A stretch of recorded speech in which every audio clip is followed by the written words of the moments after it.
தாயும் பிள்ளையும் இருந்தாலும் வாயும் வயிறும் வேற அப்படின்னு ஒரு பழமொழியே இருக்கு. இது எல்லோருக்கும் தெரியும். இந்த பழமொழி எதுக்கு சம்மந்தப்படுது அப்படின்னு சொல்லி நீங்கள் தெரிஞ்சுக்க போறீங்களா? இந்த வீடியோ கடைசி வரைக்கும் பாருங்க, நான் உங்களுக்கு சொல்லிக் கொடுப்பேன்.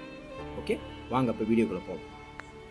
மை ஃப்ரெண்ட்ஸ், தாயும் பிள்ளையும் இருந்தாலும் வாயும் வயிறும் வேற.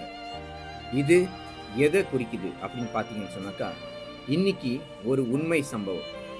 ஒரு தாய் அவங்களுடைய மனக்குமுறல், அவங்களுடைய கவலையை சொல்லி அவ்வளோ தூரம் கண்ணீர் வடிக்கிறாங்க. ஏன் அப்படின்னு கேட்டிங்கன்னு சொன்னாக்கா, அவங்க பெற்று வளர்த்த அந்த சொந்த பிள்ளை அவங்களுடைய கஷ்டத்துக்காக பணம் கொடுக்க மறுக்கிறார். ஸோ இந்த மாதிரி ஒரு விஷயங்கள் உங்கள் வாழ்க்கையில் நடக்கக்கூடாது. நீங்கள் எந்த வகையிலையும் பாதிக்கப்படக்கூடாது அப்படின்ற ஒரே காரணத்தில் தான் நான் இந்த வீடியோ செய்வேன். உங்களுக்கு இது போல் பாதிப்பு வரக்கூடாது அப்படின்னு நீங்கள் நினைக்கிறீங்களா? நீங்கள் செய்ய வேண்டியதெல்லாம் ஒன்று.